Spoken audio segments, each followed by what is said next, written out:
Avez-vous vu que Josh Osang a sorti une chanson de rap? Damn, who that funky monkey? Man, he kinda hunky. Man, he up to something. Damn, he kinda bumpin', looking like that cowboy bebop hanging from the treetop. He got soul, he don't need guap. J'en ai entendu parler, je l'ai pas... Je pensais que tu l'avais entendu. Non. Parce que moi, j'ai ouï dire, effectivement. Ça illustre l'engagement que je mets dans notre travail. Là. J'ai lu ça quelque part, mais j'ai pas investigué.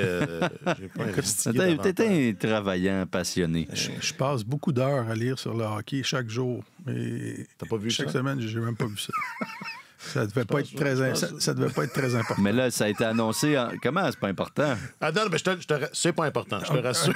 C'est un artiste multidisciplinaire parce que c'était un artiste sur la glace aussi, Josh Osang. Ouais, voilà. Main de velours, mais le reste aussi, donc c'était moins bon. Tout en velours. Trop de velours. Mais il a effectué un retour au jeu professionnel. Non, mais là, alors, je tombe j'éclate de rire en lisant le titre, parce qu'évidemment que Josh Osang a sorti, bon, pour ceux qui ne le replacent pas, c'était un choix de première ronde. Hein, fin de première ronde. Un gars qui avait beaucoup de talent, repêché par les Highlanders, mais qui avait, comment dire, il se prenait pas pour un 7-up.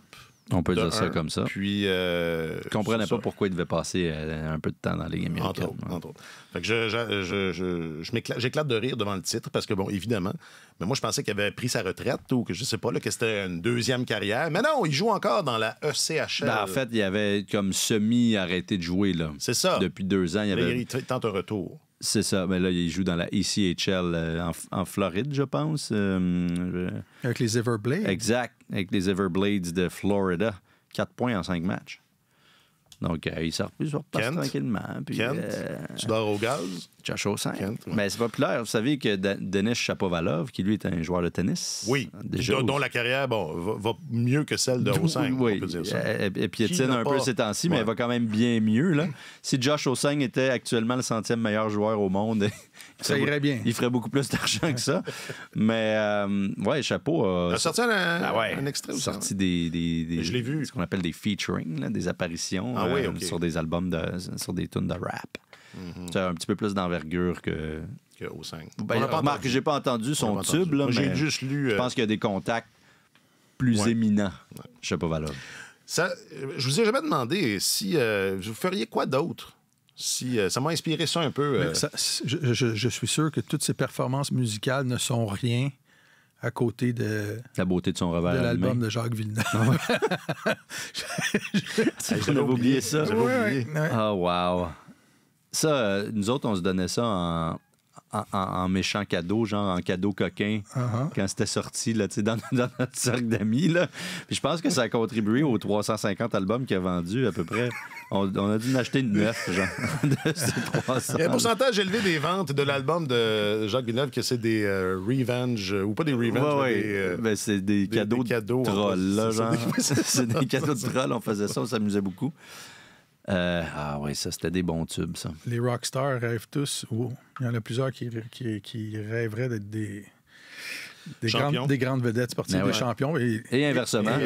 Ah oui, Drake aimait ça être un joueur de basket, visiblement. Oui. Et c'est visiblement plus facile en disquer que de connaître un match de 30 points dans la NBA. D'en disquer, certainement. D'avoir le succès que Drake a eu, non, là. Qu'est-ce que tu vas faire après ta carrière? C'était ça, mon inspiration. Faut-tu que je me prévois un plan B? Oui, parce que on marche tous sur... L'intelligence artificielle va prendre nos jobs. Il y a ça. Il y a cette menace-là. Ouais. Il y a la crise des médias, cette deuxième menace. Les changements climatiques, pourquoi pas, rendu là? Ouais. Troisième menace. Bon, je vais être un survivaliste. D'abord, si c'est ça ça prend. Okay. Je sais pas. Non, mais avez-vous rêvé d'une autre carrière, puisqu'on y est? Est-ce que je vous l'ai déjà demandé, ça? Avez-vous... ça devait être ta deuxième question après la couleur. Que feriez-vous? C'est ça, votre couleur préférée. Et que feriez-vous si vous n'étiez pas les dominants du journalisme sportif que vous êtes? J'aurais peut-être été professeur, je pense. Là. Moi, je voulais déjà demander. Caresser ça ou j'aurais aimé ça faire médecine aussi. What? Pour vrai? Ouais. Ah, ouais. À une certaine époque, là, comme à 24-25 Mais ans, ils l'ont fusé, il écrivait trop bien. Ouais, c'est ça. Toi, non, malheureusement. Non, j'ai écrit Ce serait une perte. J'ai écrit extrêmement mal. Fait que tu serais bon pour là, faire au les- niveau calligraphique. pour les là, ordonnances, C'est épouvantable. C'est épouvantable, Alex le sait. Mais non, à 25 ans, j'avais caressé l'idée d'y retourner. Ça m'aurait pris un sacré bout de temps, là, mais j'avais jonglé avec cette idée-là. C'eût été une grande perte pour le journalisme. Mais toi, Martin, as-tu fait autre chose? Moi, j'aurais aimé ça être entraîneur. Si j'avais pas... Ouais, mais tu peux- il est pas trop tard. pas entraîneur dans les ligues professionnelles. Coach de vie, genre. Être entraîneur dans le sport Universitaire, mineur. mettons. Dans le sport mineur. Ah ouais? Ouais. Et, je trouve que c'est incroyable. Premièrement, la rétroaction des enfants quand tu les coaches, c'est franc, c'est direct, Ouais. c'est pur comme rétroaction, mais je trouve qu'on peut tellement enseigner de choses à des jeunes quand on est dans une position d'entraîneur qu'on peut avoir beaucoup d'influence dans leur vie sur un paquet de qualités qui... Tu vois, prof, entraîneur, Ouais, ouais. Ouais, il y a- façonner il y a- la ouais, jeunesse. ouais. Puis c'est de la communication Exact. aussi. Il y a Fait comme qu'on reste dans le même J'ai domaine. adoré être entraîneur dans le sport mineur. Puis j'ai commencé ça très jeune. J'ai été entraîneur d'équipe où mes enfants jouaient pas. Après mon baseball junior, Baseball Québec m'avait demandé de devenir entraîneur dans le réseau Midget 3A. Puis et ça me fait... Une des choses qui me fait le plus plaisir dans la vie, c'est quand je rencontre des gars, anciens, des anciens, puis qui m'appellent coach encore, comme Alain Nasreddine. Alain, oui, c'est Alain Nasreddine qui coach en Ligue nationale, quand il me voit « Hey, coach, comment ça va? » Je trouve ça toujours très particulier. Toi, Alex? Écoute, moi, c'est drôle, je pensais à ça récemment. Je me demande comment je me suis rendu là, où est-ce que je suis C'est là. vrai que ton je chemin sais pas, était je sais pas sinueux, exactement. toi, hein. Mais récemment, là, je me découvre une passion, moi, qui est zéro manuel, mais zéro. Tu sais, il y a un chantier, ils construisent une épicerie au coin, pas loin de Radio-Canada. C'est un chantier énorme. Et tantôt, je me suis arrêté pour regarder ça. J'ai 44 ans. Ça m'a jamais intéressé. Il n'est jamais trop tard pour ça, par Puis je exemple. regarde ça, mais je me dis, wow, tu sais, c'est comme... Bâtir de ses mains. Ou la logistique. Je lisais sur le transport maritime récemment, puis j'étais comme, c'est intéressant, vider un bateau. J'ai un de mes chums qui travaille... Débardeur. qui est pas débardeur, non, c'est un monsieur important, mais qui gère... Les débardeurs gagnent plus d'argent que toi, là, mais... Oui. Ben non, mais je pense que je voulais dire, lui, il est plus important que nous tous. OK. Qui gère donc ça, la logistique. Je sais pas. Ça m'a jamais intéressé, mais cette semaine, j'ai une sensibilité pour ça. Peut-être que ça a rapport, parce qu'aujourd'hui, c'est un peu de fatigue. Un peu de fatigue. La misère a des noms. Et on prend vos questions. C'est tellement OK. Épisode 310.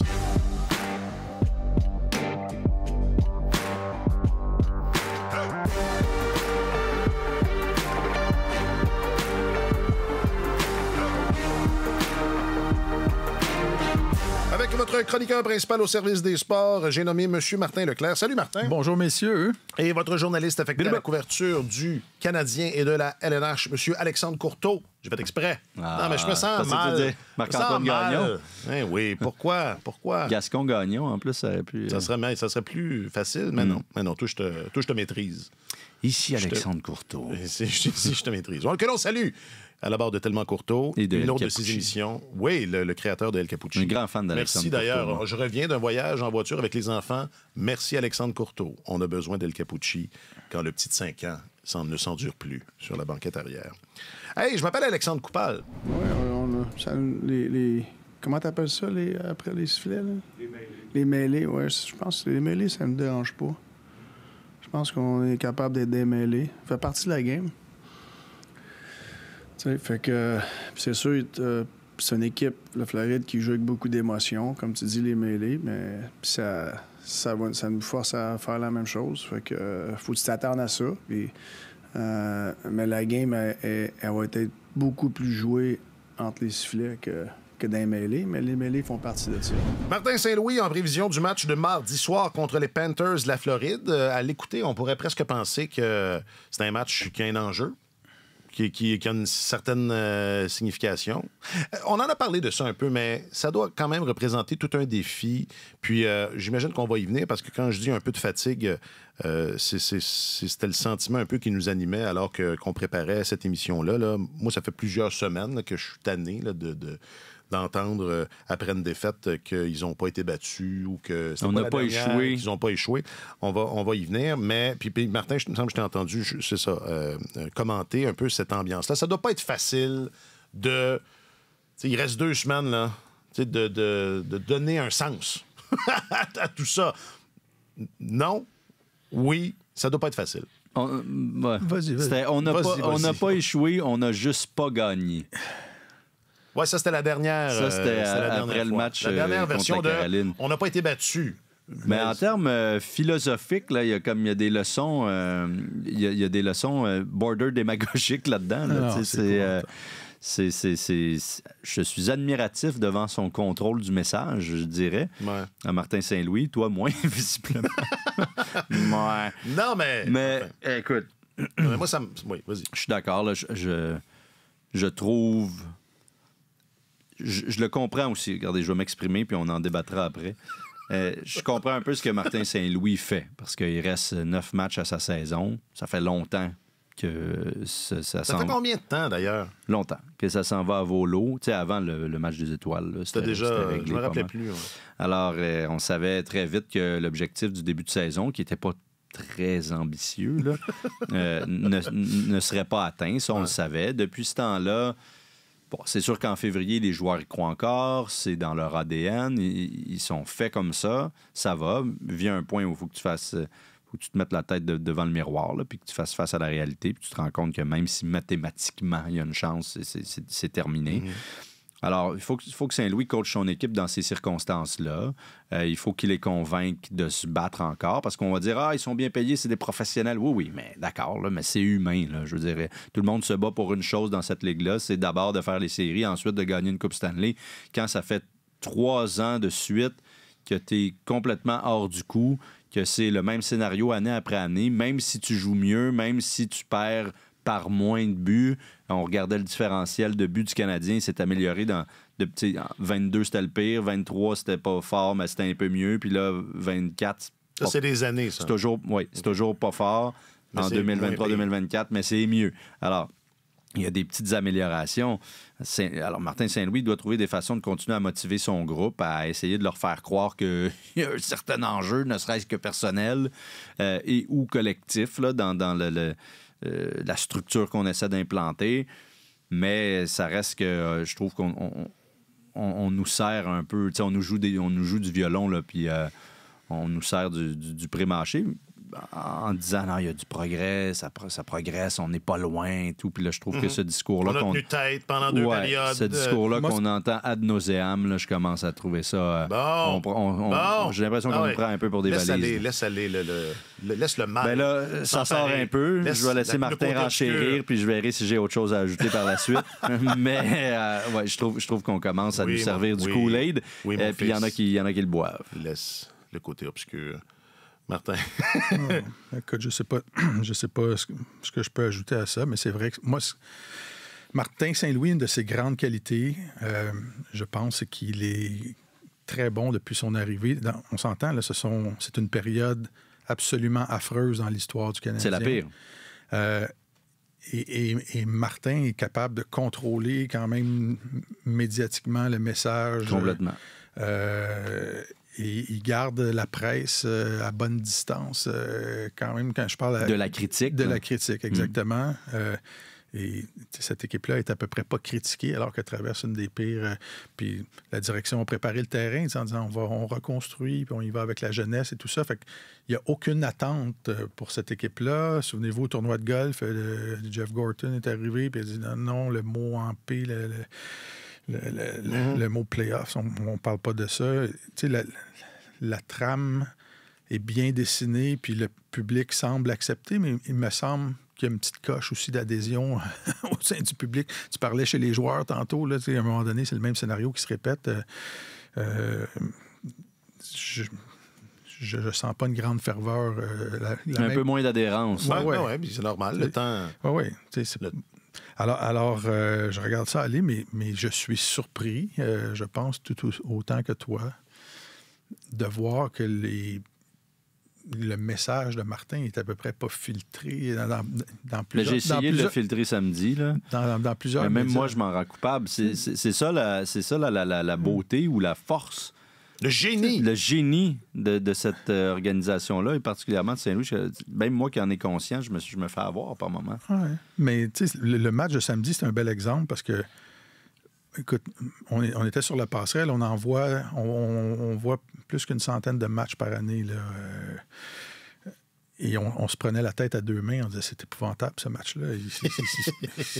Il se passe. C'était plate à mort, premièrement. Il se passe absolument rien. Les Hurricanes, visiblement, avaient envie d'être partout sauf au Centre Bell. C'était un match qui était au calendrier, il faut le jouer. C'est ça. On joue contre une équipe de bas de classement. On fait juste ce qu'il faut pour remporter le match. Il n'y a personne qui va rompre les os dans ce match-là.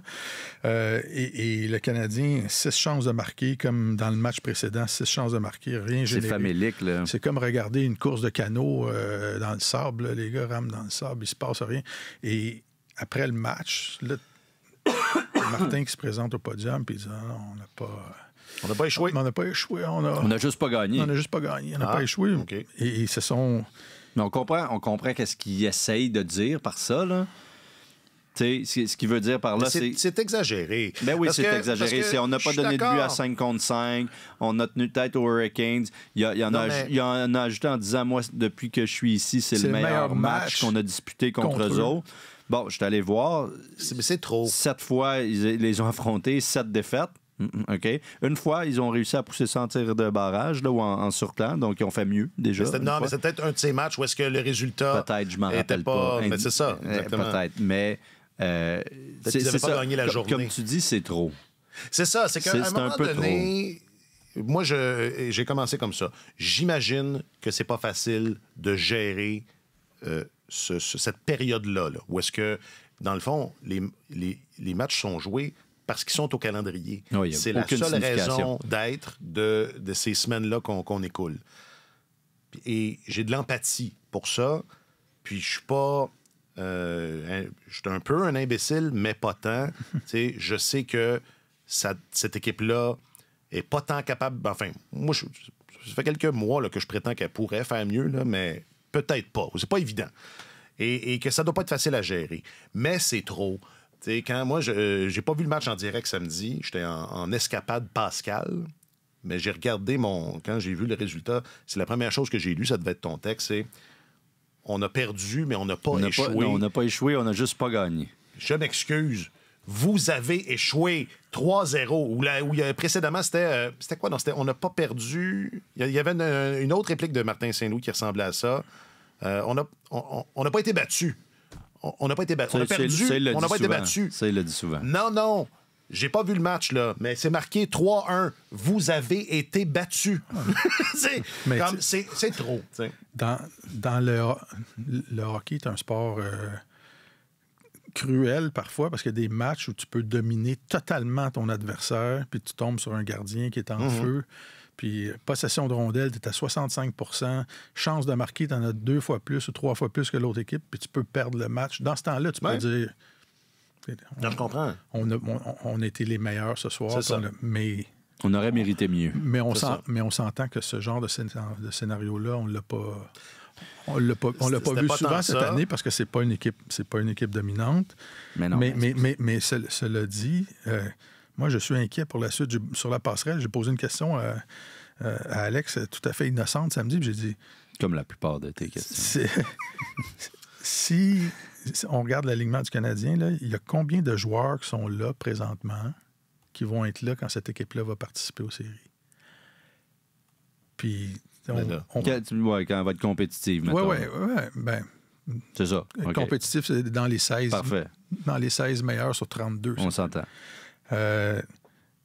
Et moi, c'est ça qui m'inquiète, c'est la suite, parce que là, tu sais, Martin, l'effet, je dis Martin, c'est Martin Saint-Louis, l'effet est encore là, puis le message passe et tout ça, mais ça va se perpétuer, ça. Là, le Canadien ne sera pas une équipe participante aux séries éliminatoires du jour au lendemain. En tout cas, je serais très surpris si ça arrivait. Ce serait un revirement de situation. Ouais. Mais il va y avoir un ressac de ça à un moment donné. Là. Un ressac de quoi? À un moment donné, j'imagine que les gens qui couvrent l'équipe vont à un moment donné dire OK. Pour l'instant, il se passe pas grand-chose. Pour l'instant, ça se passe bien. Aux lèvres de Martin Saint-Louis. Les partisans aussi sont très patients. Là, tout le monde semble avoir du plaisir dans les gradins. Il y a un petit peu moins de gens dans les gradins, mais à un moment donné, il va y avoir un ressac de ça. Ou bien les gens vont carrément cesser de suivre l'équipe. Les codes d'écoute vont chuter de je pense qu'on... 50. Elles ont déjà chuté, j'en suis convaincu. Il y a une limite aussi à dire. C'est parce qu'à un moment donné, il faut que tu regardes les chiffres de façon un peu implacable. Là, puis il y a une limite à flatter tes joueurs dans le sens du poil. Puis après ça, d'essayer de convaincre tout le monde que tout va pour le mieux. C'est une équipe qui est 28e en attaque, 25e en défense. Ses unités spéciales sont 24e dans les deux cas. Tu peux pas me dire, ah oui, on a progressé, on était 29, on est 24. Oui, mais ça se change rien. Là. Je veux dire, vous êtes dans le même paquet d'insignifiance, là, si on peut dire, ou de non-pertinence. J'aime ça me plaît beaucoup. Alors, c'est plus ça. Là. À un moment donné, il y a une limite à tout ça. Et le Canadien et l'équipe. Et le Canadien et l'équipe. Là, mon fils dirait, mais là, ça se prononce pas de la même façon. Bon, bref. Parce que des fois, quand tu apprends quand tu rentres dans le français plus grammatical avec les enfants, tu te rends compte que dans la langue, des fois, c'est compliqué. Pourquoi on prononce telle affaire de telle façon? Parce que c'est de même. C'est ça. C'est comme ça que c'est. Puis là, arrête avec ça, tu sais. Mais le Canadien est l'équipe ou troisième, la troisième équipe qui a eu le plus de buts sauvés, entre guillemets, par ses gardiens. Alors ça, les buts sauvés, les enfants, c'est essentiellement... ça aurait dû être un but, mais ça ne l'est pas parce que le gardien l'a arrêté. C'est une valeur de statistique avancée. Là. Et puis, bon, ça prend en compte la provenance des lancers, les passes qu'il y a eu avant, la qualité, la probabilité que le tir en question devienne un but ou pas. Ce sont des mesures imparfaites, on s'entend, là. Mais ça donne quand même une idée. Puis bon, le Canadien est derrière les Bruins et les Jets. Il me semble, pas mal sûr que c'est ça. Je pense que c'est ça. C'est la troisième équipe qui a eu droit, dans le fond, à la meilleure performance de ses gardiens durant toute la saison. C'est quand même fameux, là. C'est Primo et Montembeault essentiellement, parce qu'Allen, ça a été plus difficile, mais c'est à se demander, parce que ça aussi, on s'est posé la question, là, où en aurait été le Canadien si Jake Allen n'avait pas... c'est plate à dire, parce qu'il connaît des meilleurs moments au New Jersey, mais si Primo et Montembeault s'étaient partagé le filet toute l'année, peut-être que ça serait différent un peu. Mais malgré tout, là, malgré ce qu'on vit en ce moment, les gardiens sont parmi les meilleurs de la profession cette année. C'est loin d'être une garantie que ça va être le cas l'année prochaine aussi, là, parce qu'on s'entend, c'est pas Shesterkin puis Sorokin qui se partagent le filet. Là. Donc, mais il y a des corollaires. Si tu fais face à un plus grand nombre de chances de marquer qualité, il y a plus de chances d'en sauver. Exactement. Mais en même temps, les deux premiers, c'est Boston puis Winnipeg. Ouais. C'est Hellebuck qui va probablement remporter le trophée Vézina, puis les Browns qui ont un tandem de feu depuis 2-3 ans. Donc, il y a tout un ensemble de facteurs qui fait en sorte que c'est pas une saison très prometteuse malgré tout. Là. Alors moi, je trouve qu'on commence un peu à nous prendre pour des valises dans la façon dont on s'adresse à nous. Puis ce qui me dérange un peu, mais comme tu dis, Martin, il va sûrement y avoir un ressac puis éventuellement un peu plus de critiques. Et puis je suis le premier à plaider coupable là-dessus, mais c'est vrai qu'on adopte beaucoup la ligne de partie. Et les joueurs aussi commencent à parler, à s'exprimer comme ça. Et ben ça, c'est normal. Tu parles de la switch des fois, Martin. On peut pas mettre la switch. Là, Matheson m'en a parlé de ça. On va être compétitif. Mais moi, je pense qu'il y a matière à s'inquiéter que les joueurs en viennent qu'à se satisfaire de toutes ces affaires positives-là. Que oui, on veut bien, mais reste que c'est ça. L'équipe ne gagne pas. Et dans le bas de classement pour l'attaque et pour la défense. C'est un péril, ça, parce que c'est arrivé ailleurs, on le sait. T'sais, à force de perdre, où là, tu es obligé de trouver des discours motivants quand même, donc d'aller chercher les petites victoires, morales ou autres, à gauche et à droite, puis éventuellement... c'est ça, l'interrupteur est difficile à allumer quand tu le décides. Mais ça, ils en sont... Dit, Matheson? Ben, il a dit ça. Mais, ça, ils en sont conscients parce qu'après le match contre les Flyers, justement, j'essayais de savoir à quel point c'était important de connaître une bonne fin de saison. Ouais. Si c'est pas surfait, cette idée-là que les matchs que tu joues au mois d'avril, si tu fais du bon boulot, vont te servir 6 mois plus tard quand tout le monde va se rassembler au camp d'entraînement. Je sais pas à quel point on peut faire un corollaire. Souviens-toi, le discours avant le camp d'entraînement, là, c'était... Les joueurs se sont tous rapportés au camp d'avance. Ça fait des semaines qu'ils pratiquent ensemble. Ils sont prêts, on va créer. Puis je pense qu'on avait eu cette discussion-là ici. Est-ce que ça va vraiment donner quelque chose quand même s'ils avaient passé l'été ensemble? C'est ça. Ils n'avaient pas pris de vacances. Ils avaient dit on continue à s'entraîner à tous les jours. C'est la même... Alors, le match que tu perds 3-0 contre la Caroline... Au mois d'avril. Au mois d'avril, quand tout le monde a hâte de remballer ses affaires puis de retourner chez eux... puis que les Hurricanes n'ont pas forcé plus que ça. Ça va-tu vraiment... C'est-tu un investissement pour quand l'entraînement va commencer? Ce que Matheson avait dit, c'était jouer de la bonne façon. C'est pas une switch, c'est pas un interrupteur. Puis mieux vaut commencer dès maintenant parce que ça va peut-être être plus difficile de se dire OK, là, l'année prochaine, là on commence, puis là, on joue de la bonne façon. Fait que ça... Je peux admettre. Oui, j'adhère à ça. Puis Savard disait... jusqu'à un certain point, on va avoir de l'avance dans notre système de jeu. Ça fait longtemps qu'on est avec Martin, ça s'intègre. Plus on utilise ces matchs-là, ces répétitions-là pour parler comme le club, plus on risque d'avoir pris un pas d'avance l'an prochain. Mais après, il y a des exemples et des contre-exemples pour tout, et ils sont nombreux dans l'importance d'une bonne fin de saison et le fait que des fois, ça n'a aucun impact. Tu sais, les Canucks, ça, c'est l'exemple positif à prendre. Les Canucks ont bien fini avec Rick Tocchet, 20-12-4. Même discours. Ouais. Besser puis Miller me disaient la semaine dernière, quand j'étais à Vancouver, on est arrivé 2 semaines en avance. Mais c'était pas une entraîné ensemble. C'était une équipe qui était quand même aguerrie, les Canucks. Ils ne sont pas arrivés. Là, la saison prochaine, là, tu vas arriver. Tu arrives, mettons, la saison prochaine, tu as Lane Hudson et tu as Reinbacher ou Mailloux à la défense. Là, ils sont en apprentissage, eux autres. Là. Jouer de la bonne façon, ils vont vouloir jouer, mais il va falloir vivre avec les erreurs, avec l'inexpérience, avec le développement de ces joueurs-là. Puis en attaque, si le Canadien repêche 5e, ils vont probablement vouloir insérer ce joueur-là dans l'alignement tout de suite, où il y a d'autres jeunes qui vont se greffer, puis ils vont être en apprentissage aussi, là, parce que t'as pas un gros noyau, fait que ça va se perpétuer. Ça demeure une des équipes les plus jeunes. Oui. Et tu sais, la jeunesse, le problème, c'est ça. Tout le monde capote à l'idée de... Les jeunes, c'est une équipe de jeunes, ça, mais tu gagnes pas avec une jeune équipe dans la Ligue nationale. Il faut que la jeunesse se passe. As-tu compris la jeunesse? Calme-toi, la jeunesse. Le problème avec la jeunesse au hockey, c'est qu'il faut qu'elle passe, parce que... dans beaucoup ça, c'est le problème dans la vie. En fait, le problème, c'est qu'elle passe. C'est quoi l'adage? On aurait préféré qu'elle passe pas. Si vieillesse pouvait.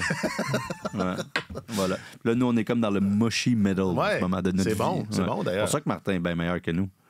Parce qu'il est plus vieux. Il est un petit peu en avance sur le... Mais il peut encore. Donc, oui, c'est vrai qu'il peut encore. Tu peux encore. Tu peux encore, Martin. Arrête pas de pouvoir. Mais tout ça pour dire que c'est... Vous êtes nounou. C'est vrai que pour prendre une expression... Lâche pas. Pour prendre une expression anglophone, ils sont pas à veille de tourner le coin. Non. C'est un peu ça le. OK. À moins qu'il y ait des changements conséquents, comme exemple, ce que fait Steve Yzerman avec les Red Wings. Lui a décidé que ça suffisait. Là, le coin, c'est ça. Puis c'est peut-être pas... Il est parti dans l'autre direction. Il faut qu'on vieillisse. Ouais. C'est peut-être pas la bonne façon de faire, parce que là, c'était un peu chaotique, son truc. Mais tu vois qu'en en entourant sa gang de vétérans, même si c'est une formule à laquelle je crois plus ou moins, là, parce que c'est assez incohérent, mais ils sont relativement performants. Ils vont peut-être se qualifier pour les séries éliminatoires, tu sais. Mais est-ce que c'est le moment? Est-ce que Hughes va juger que cet été, c'est le moment pour, on va dire, passer à l'action? Peut-être faire un coup d'éclat, peut-être pas, mais ne serait-ce que aller chercher quelques loyaux vétérans encore capables de rendre de bons services pour encadrer tout ça et faire en sorte que dès l'an prochain, le Canadien soit un petit peu plus compétitif. Oui, ils se sont améliorés tranquillement chaque année depuis le début de la reconstruction, mais ça demeure mince, puis Non, mais Martin, tu disais, ils vont insérer peut-être Mailloux, peut-être Reinbacker, peut-être Hudson dans la défensive. Puis on en a parlé vite, je pense que c'était vendredi dernier. Ils sont pas obligés. Ils sont pas obligés de faire ça. Là. Non. Ce serait peut-être pas une mauvaise affaire, justement, de ne pas faire ça. La moitié de ta brigade recrue. Ils sont là, assez jeunes. C'est ce qui fait que la défense du Canadien en arrache depuis 2 ans. Là, c'est parce que l'année dernière, c'était juste ça, là, des défenseurs recrues. Jacky, Barron, Goulet, Harris. Barron. Barron. C'était que ça, des défenseurs recrues. Là. Et puis bon, ben, ça vient avec les conséquences qu'on connaît aussi. T'sais.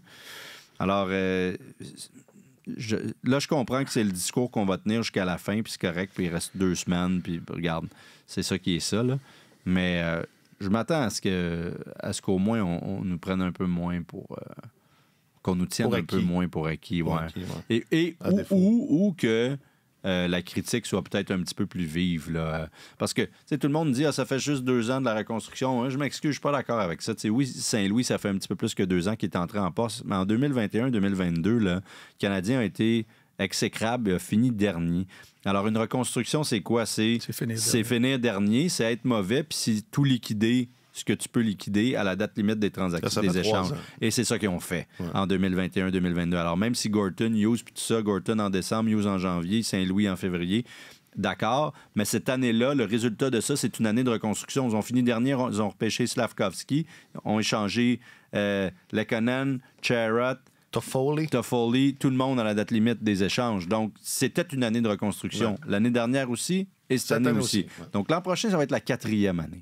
Alors, tu sais, c'est ça. Faut que ça... À un moment donné, là, hey! Ça va être la 4e année, mais il n'y aura pas... Il n'y a pas beaucoup de joueurs de l'administration actuelle encore dans l'alignement. C'est vrai, c'est ça. Et c'est un peu ça. Caulfield, Suzuki, au sein du premier tu as Slavkovski, Gallagher, tu as Newhook.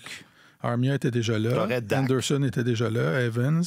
Harvey Pinard, ils étaient tous déjà... Ben, il y a Colin White. Non, mais il y aurait Kirby Dach.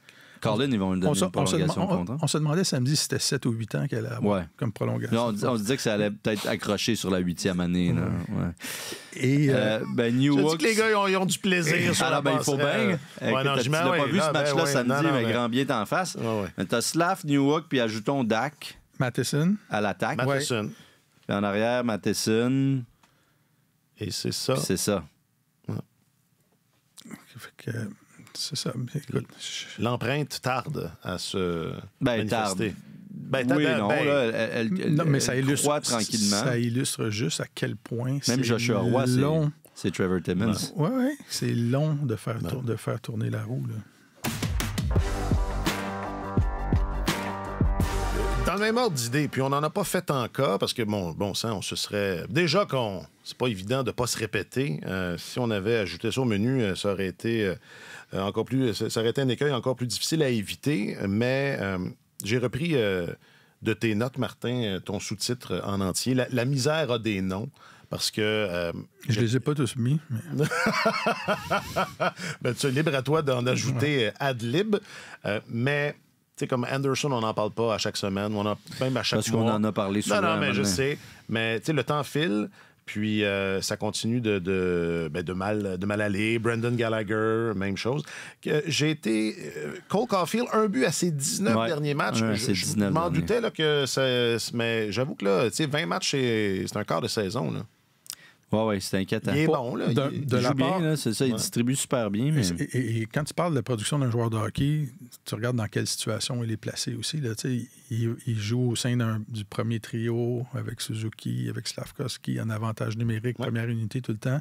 Et c'est un marqueur. C'est ça, sa qualité dominante, c'est d'être marqueur. Un but à ses 19 derniers matchs, je trouve que ça illustre... C'est très peu. Moi, je crois quand même au postulat que le Saint-Louis a fait avec lui, c'est-à-dire on va lui apprendre à être un joueur plus complet. Puis on le voit, il utilise beaucoup plus sa vision de jeu, qui est loin d'être mauvaise. Là. Ça, c'est bien. C'est un grand progrès dans son jeu. Exact. Il distribue super bien la rondelle. Il va faire quand même 60 points. C'est pas catastrophique, mais c'est vrai qu'il va falloir qu'il en revienne à sa valeur première et à son atout premier, celui de marquer des buts. Tout ce qu'il fait là, ce qu'on nous dit, c'est ça va lui permettre éventuellement, tous les morceaux du casse-tête vont tomber en place et de faire ce qu'il fait de mieux le plus souvent possible. Et ça, jusqu'à preuve du contraire, honnêtement, j'y crois. Fait que je capote pas avec ça trop, mais c'est vrai qu'un but en 19 matchs, dans son cas, comme Alex dit, c'est un rythme de 4-5 buts dans une année. C'est pas ça que j'ai dit. C'est beaucoup plus brillant que ce que j'ai dit, mais ouais, c'est ça. C'est sûr que le chiffre marque l'imaginaire. Il y a Josh, lui, il parlait de Josh, c'est 1 en 28. C'est aucun point à ses 11 derniers matchs. Qui est un marqueur de 20 buts et plus. Oui, il ne marquera pas 20 là, cette année, je pense. Il n'atteindra pas 20. Mais quoi que... Non, mais il reste 8 games, 8 matchs. Il pourrait en marquer 6. Ça ferait 14. Gallagher qui a une passe à ses 8 derniers matchs. White qui a 0-0-0 comme Ouellet depuis son arrivée en 13 matchs. Harvey Pinard, un but en 36 matchs maintenant. Oui. En même temps, on s'entend que... C'est difficile de jouer quand tu as été toujours blessé. blessé Tout ça, mais quand même, fois, là. c'est une saison extrêmement, extrêmement difficile pour lui. Ilonen... Ilonen. Ilonen... Écoute, un but en... Ouais, il a marqué récemment. Récemment contre les Flyers. Ça faisait pas loin de 40 matchs, je pense. Je pense que c'est 45. Ah oui? Je me rappelle pas par cœur. Mais alors, tu sais, Pearson... il joue plus. Il joue plus. Cette équipe-là qui en arrache, il perce pas... pas capable de faire... Il perce pas l'alignement. Fait que, tu regardes les gars qui jouent bien, là, t'as les gars du premier trio, de façon générale, même si Caulfield n'est pas. Armia une saison étonnante après avoir commencé dans la Ligue américaine. Il est transformé, honnêtement. Ouais. Il est c'est la saison... La plus constante. C'est la portion de saison la plus constante. Dans le fond, c'est peut-être ça le truc. Il faut qu'il commence... Dans la Ligue américaine. Avant, on s'émerveillait quand il y avait 2 bons matchs de suite. Là, on disait OK, puis là, après ça, il disparaissait. Mais là, c'est constant. Newhook joue bien. Newhook joue bien. Evans, ce ne sera jamais un gars qui va contribuer énormément offensivement, mais... Non, mais Evans, il faut que ce soit le 4e centre de cette équipe. Oui. Mais moi, je pense qu'il peut être le 4e centre de cette équipe compétitive. Le jour où elle sera compétitive, il peut encore être là. Alors que Pezzetta ne le sera plus. Ouais. Lonen non plus. C'est à se demander si RHP va l'être. Ouais. Mais c'est pas mal ça, là. Ouais. Je pense que écoute, c'est difficile. Puis avec les défenseurs, j'ai pas extrait les statistiques offensives parce que c'est pas révélateur là, des performances d'un défenseur. Mais tu sais... Jacky a été rétrogradé dans la Ligue américaine cette saison. Il est revenu, puis il a beaucoup de difficultés à avoir de la constance dans son jeu. Je ne sais pas si c'est la gang de la 2e année, là, mais la saison dernière, il essayait de faire les choses simplement. Il se faisait un devoir de faire les choses simplement, puis il affichait sa robustesse auprès des autres équipes. Là, c'est pas long qui a l'air d'un chien dans un jeu de quilles. David Savard, c'est un saint là, de composer avec un partenaire de jeu qui est partout comme ça. Brett Kulak faisait ça aussi à l'occasion. Quand il perdait la carte, là, et David Savard était jumelé avec souvent. Oui, mais c'était pas le même genre de... Parce que là, Jacky, il sort du jeu pour aller frapper des adversaires. Ça, Kulak faisait pas ça. Ouais, c'est juste qu'il essayait de monter, mais il choisissait pas toujours le bon moment. Et tu sais, Struble, ça s'est calmé un peu dans son cas, c'est normal. Là, les gars, quand les gars arrivent dans la Ligue nationale, il y a beaucoup d'adrénaline, mais c'est d'être capable de jouer avec la routine, d'exceller. Quand c'est une routine pour toi de jouer dans la Ligue nationale, c'est une autre chose. Kovacevic, il donne ce qu'il a donné. Il donne ce qu'il a donné, mais on sort de l'alignement, on entre dans l'alignement. Je ne suis pas sûr que ça l'aide beaucoup, mais en même temps, on veut voir les autres. Fait que c'est ça. C'est pas... C'est une fin de saison difficile, disons les choses comme elles sont. Question du public, réseaux sociaux. Question du public, réseaux sociaux. Question du public, réseaux sociaux. Question du public sur les réseaux sociaux. Là où ça fait mal, réseau social. Question du public, question du public. Question du réseau social. La fin est super. Ah, est-ce que c'est bon, ça? Hey, un gros merci à au Félix créateur. Et le créateur qui... voilà, c'est magnifique. Et l'intelligence artificielle, avec un petit aide de l'IA. L'IA, Moi, j'aime mieux l'intelligence naturelle. à choisir, là, ouais, moi aussi. On aime tous mieux ça. L'intelligence émotive. Non, je cherche des adjectifs pour intelligence, mais j'en trouve pas. Sur Facebook, il y a Vincent qui nous fait remarquer pourquoi le jingle parle de questions du public alors que c'est vous qui posez habituellement la question. Mais oui, c'est une bonne question, Hein? ça, parce que le Bonne premier question, jingle, Pascal. c'est Jacques-Alexis qui l'a fait. Ouais. Alors, il de sa serait faute? il serait le plus à même de nous répondre. Alors, Jacques-Alexis, pourquoi tu as appelé ça la question du public? C'est intéressant. Ça, c'est très radiophonique. Ah, ce qu'on voilà. fait, ça. Il m'a répondu. Qu'est-ce qu'il a dit? Répète pas ça. Je sais pas, je l'ai pas entendu. moi non Il nous a envoyé paître. Non. Il m'a dit que c'était la question. Ça sonnait mieux que réponse du public. Ben, je sais pas, c'est-tu? Je sais pas. Ben, c'est parce Bien qu'on est pensé. habitué, en tout cas, mais c'est bon. Alors, les gens, nos grands gourous des réseaux sociaux ont fait ça cette semaine. Ils vous ont demandé si vous aviez des questions. Alors, j'en ai choisi quelques-unes, pas trop compliquées. Pas trop compliqué. OK, ouais, là, on c'est commence avec eux qui celle-là. posent des questions. Ouais, là, ça fait que c'est une vraie question du public cette OK. semaine. Elles sont toutes issues de Facebook. On va faire ça un petit peu, là, une fois de temps en temps. Donc, il y a Sylvain sur Facebook qui dit, ben, justement, qu'est-ce qu'on fait avec Josh Anderson l'année prochaine? Ben, on attend, parce que On attend. jusqu'à preuve du contraire, c'est une anomalie, OK? Puis moi, je vois pas de signe dans son jeu qui m'annoncerait un déclin de ses atouts. C'est quoi ses atouts à Josh Anderson? C'est sa vitesse, c'est sa robustesse, son lancer. Il y a aucune de ces facettes-là qui a diminué au point où on dit « Oh, Ouais. il est en perte de vitesse. » OK. Moi, je trouve pas. C'est une année qui a été tout croche. Il a été malchanceux en début de saison. Il obtenait des chances à la tonne, Martin. Frappait des poteaux, des échappées. Il était extrêmement malchanceux. Il a perdu confiance. Il s'est mis à marquer quelques buts au début du mois de décembre. Ça semblait se replacer un peu. Il s'est blessé. Et puis, comme Martin disait, Hervé Pinard aussi s'est blessé. Il a manqué une fois 2 mois, une fois 1 mois. C'est énorme, là. Alors, tu peux... Moi, dans ma philosophie, c'est des fois, tu donnes un bail à ces gars-là pour une saison en disant, tu sais, on verra. Puis, contrairement à ce qui arrivait avec Brendan Gallagher depuis 1 an ou 2, où là, on sentait clairement, on voyait qu'il avançait plus. On le voyait arriver après 30 secondes à bout de souffle pendant sa présence, puis revenir au banc plié en 2. On voyait tous les signes qui pointaient vers un certain déclin et on pouvait s'en inquiéter. Je vois pas ça chez Josh Anderson. À ses 3 premières années avec le Canadien, il a roulé à des rythmes de 28 buts sur une saison de 82 matchs, 23 et 25. OK? Donc, jusqu'à preuve du contraire, à mon avis, c'est une anomalie. Il va falloir que l'année prochaine, ça se replace. Sinon, ça va devenir Une tendance. Que se passe-t-il? Non, ça, c'est une bonne. D'après vous, quel est le secret? C'est Thomas sur Facebook. D'après vous, quel est le secret des hommes de fer dont fait partie notre capitaine qui a la 3e plus longue séquence active? Ouais, c'est Martin répond à celle-là. Non, mais, Mettons Phil Kessel, là, Martin. Pourquoi c'est lui qui a...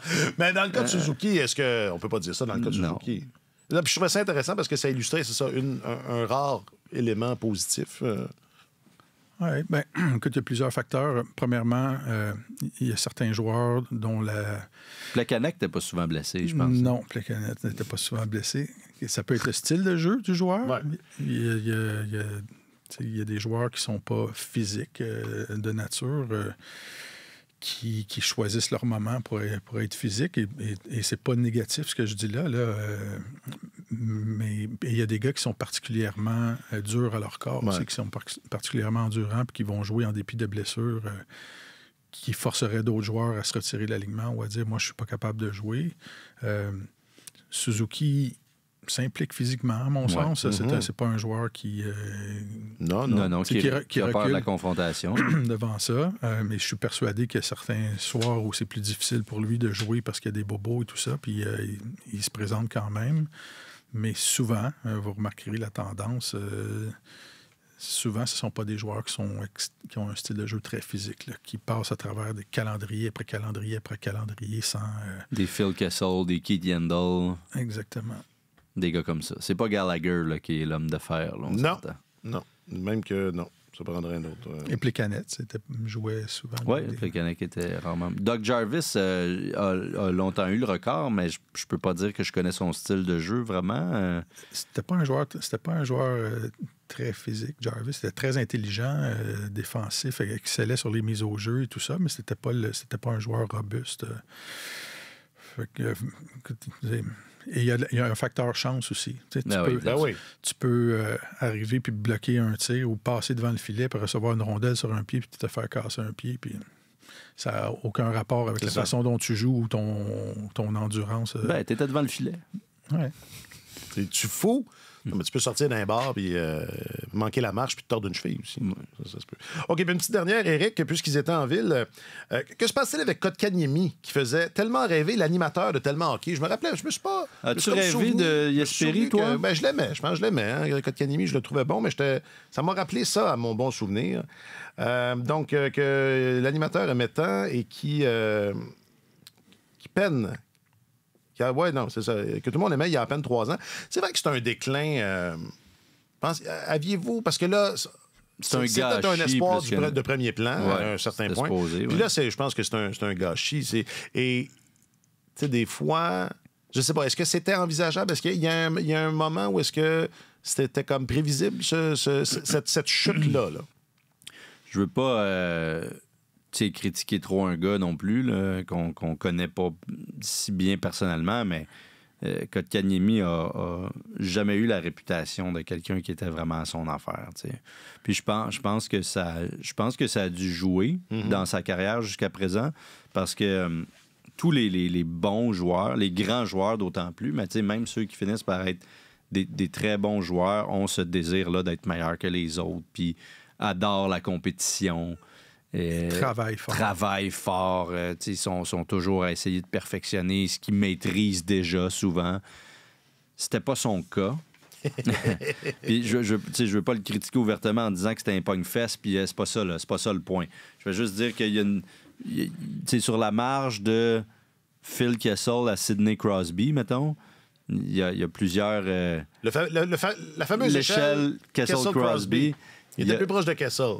Je sais pas si... Crosby en haut, je suis satisfait de mon choix. Je sais pas si Kessel en bas, c'est mon... Lâche-le donc, t'es sur son dos. Non, c'est parce qu'on en parlait, fait que ça m'est venu, mais sur l'échelle de Koupal dans le hockey mineur à Crosby en haut, il y a plusieurs variantes.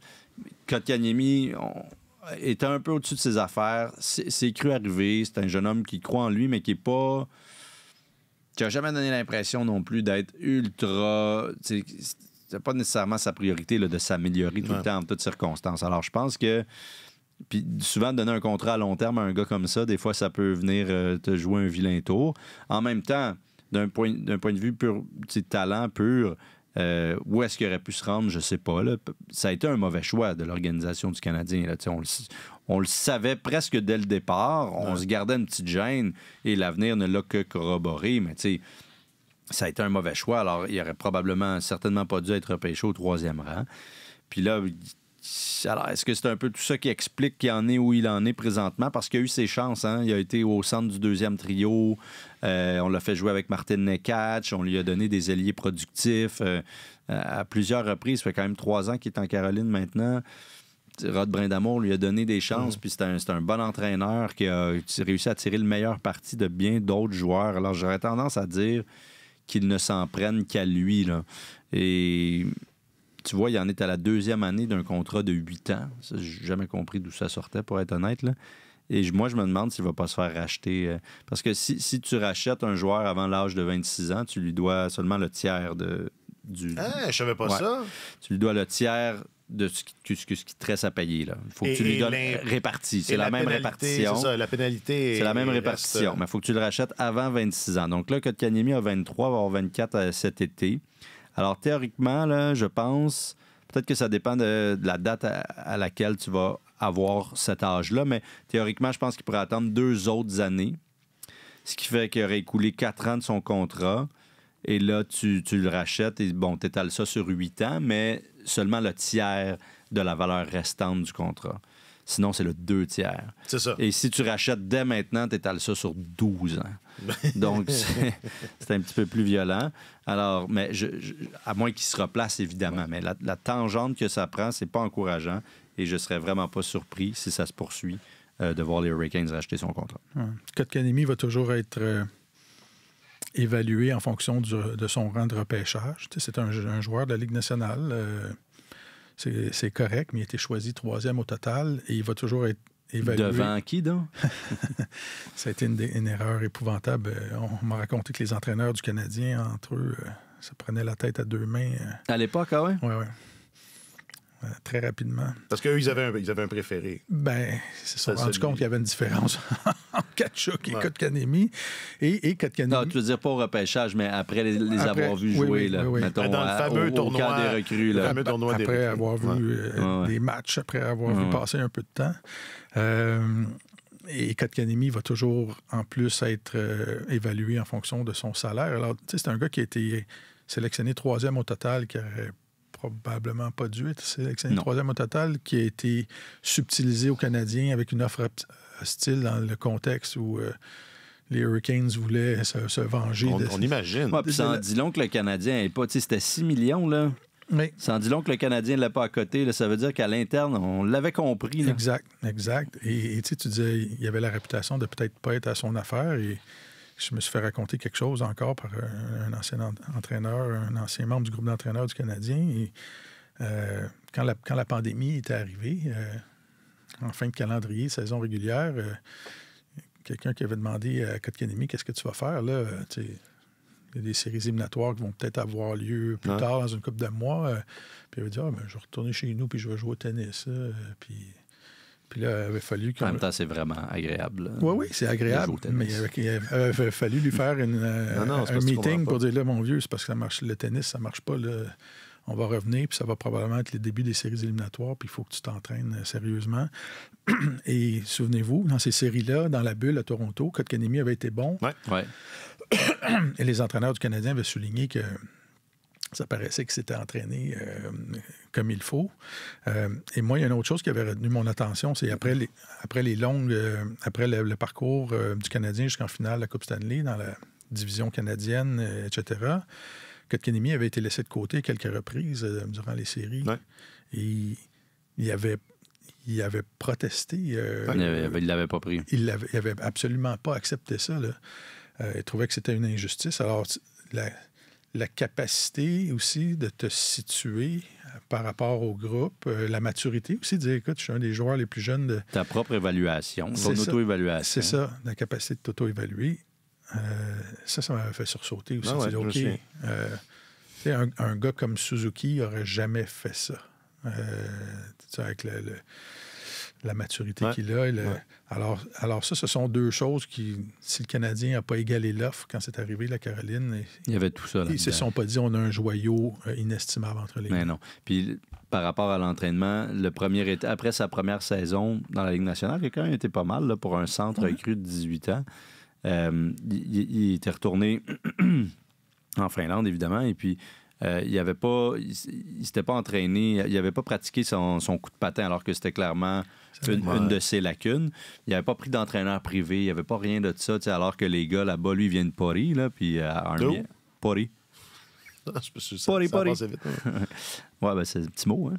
Ouais. Et Yoel Armia vient de là aussi, tu sais. Puis je sais plus si c'est Armia ou Lekkonen, mais la saison suivante, donc juste avant qu'on entre dans la bulle en pandémie, tu sais, après l'année 19-20, qui était incomplète et qui a repris fin juillet, début août, le Canadien lui a fait comprendre qu'il fallait qu'il s'entraîne bien, mais là, il s'est mis à faire des allers-retours à Helsinki pendant la semaine. Je ne sais plus si c'était avec Lekkonen, je pense que oui, peut-être, ou Armia, mais en tout cas, un des deux chums finlandais pour travailler avec un spécialiste du patinage. Oui, exact, du coup de patin. Mais il avait fallu lui faire comprendre, là, parce qu'après son année recrue, ça allait, là. C'était correct. Voilà, il retournait chez lui. Il était arrivé, puis, il était là. Alors, écoute, ça a été... J'espère qu'on a répondu à la question. Non, mais il y avait quelques drapeaux rouges. Puis, comme tu disais, il croyait en lui. C'est juste que lui, c'est pas si hot que ça. C'est pas si...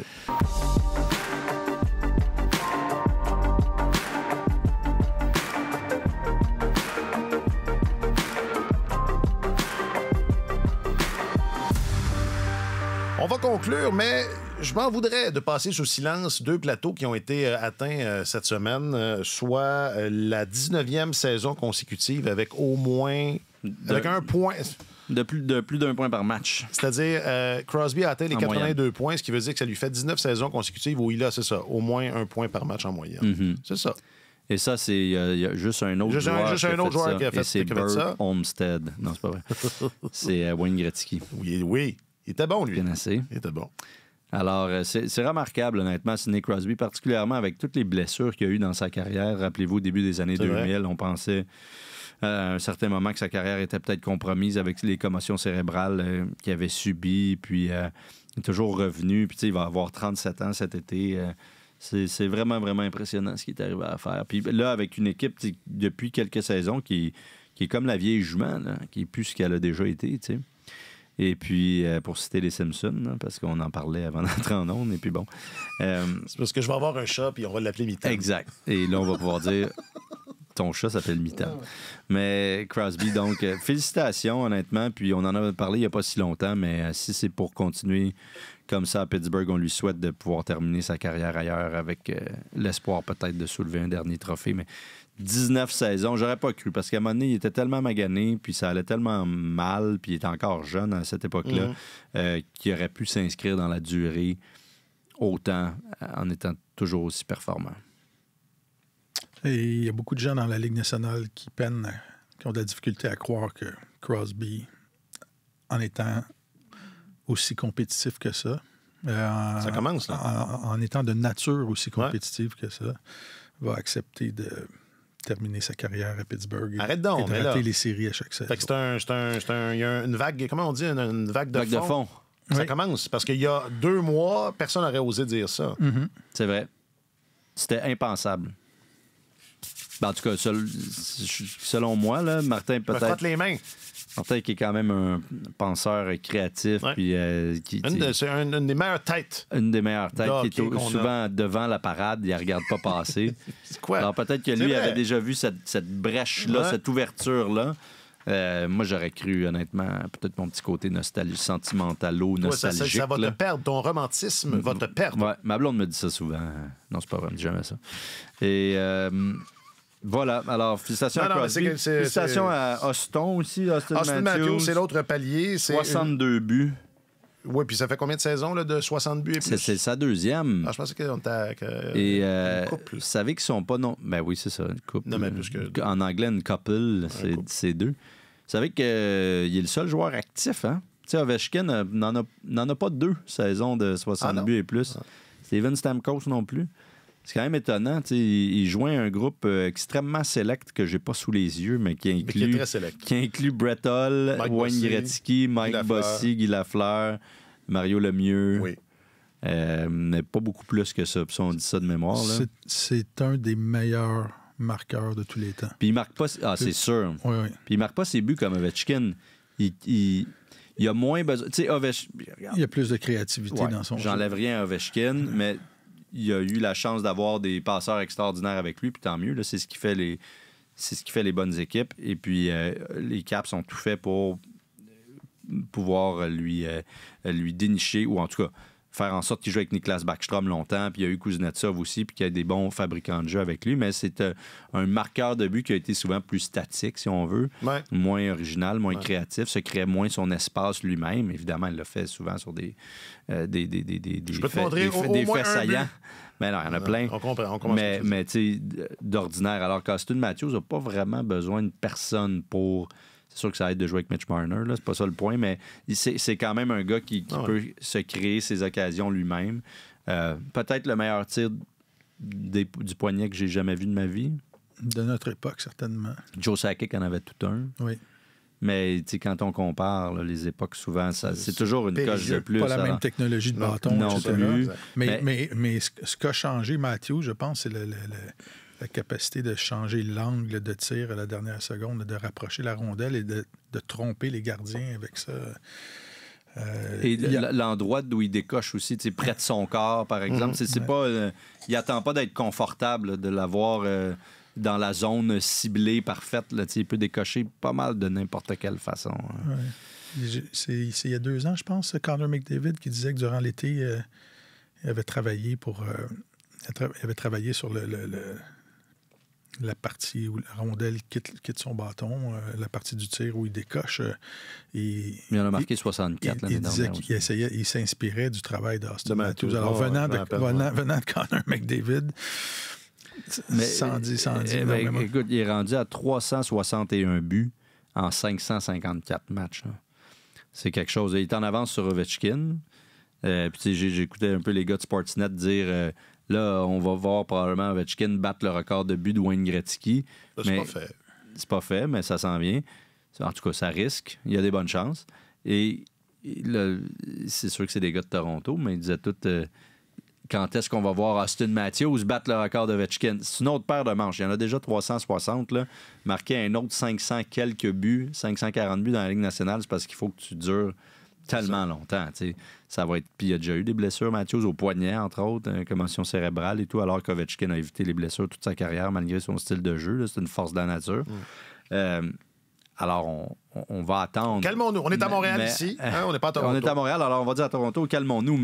Calmez-vous. Mais il y a peut-être là une possibilité, alors qu'il n'y a pas si longtemps, on croyait ce record-là atteignable. Là, il y en a un qui a des bonnes chances de le battre. Puis il y a peut-être l'autre meilleur marqueur de but de tous les temps, ou pas loin, qui le pourchasse. Donc, au moins, ça va être intéressant de surveiller ça, mais impressionnant. Très, très, très impressionnant. S'il se rendait à 70 cette année, ça aiderait? Ça aiderait. Ça l'aiderait du 8. Ça fait longtemps, ça aussi, qu'on n'a pas vu. C'est possible. 92-93 la dernière fois. C'est ça. L'année de la Coupe du Canadien. Les deux ne se reproduiront pas cette saison. Selon vous, qu'est-ce qui risque d'arriver? Un des deux pourrait se reproduire, un marqueur de 70 buts. Alors, c'était Teemu Selanne et avec les défunts. Les défunts Jets. Non, pas les nouveaux. C'est ça, l'autre version. Et Alexander Mogilny. C'est vrai, mais oui. Alexandre Gascon, je rappelle que tu es notre journaliste affecté aux affaires du Canadien et de la LNH. Avec beaucoup de plaisir en plus. C'est un gros programme cette semaine? Un petit peu moins de plaisir cette temps-ci, mais quand même, c'est un très beau métier. Gros programme sur le Canadien toute la semaine. Là. Ce soir, hier, tantôt, demain, jeudi au match, vendredi. Martin Leclerc, je rappelle que tu es notre chroniqueur principal au service des sports. C'est un plaisir. J'ai vu dans ta signature que tu utilises le terme columniste. Oui. Je t'encourage à changer ça. Mais chroniqueur principal, j'aime bien. Voilà. Ça fait prétentieux de mettre ça dans ma signature, mais columniste, c'est un terme admis dans le monde de la presse. Ben, je sais. Merci infiniment, Martin. Toujours un plaisir. Jacques-Alexis Bernardin est le réalisateur de Tellement Hockey. Merci, Jacques-Alexis. Je m'appelle Alexandre Coupal. Passez une bonne semaine. Sur tous les terrains et sur tous vos appareils, Radio-Canada Sport.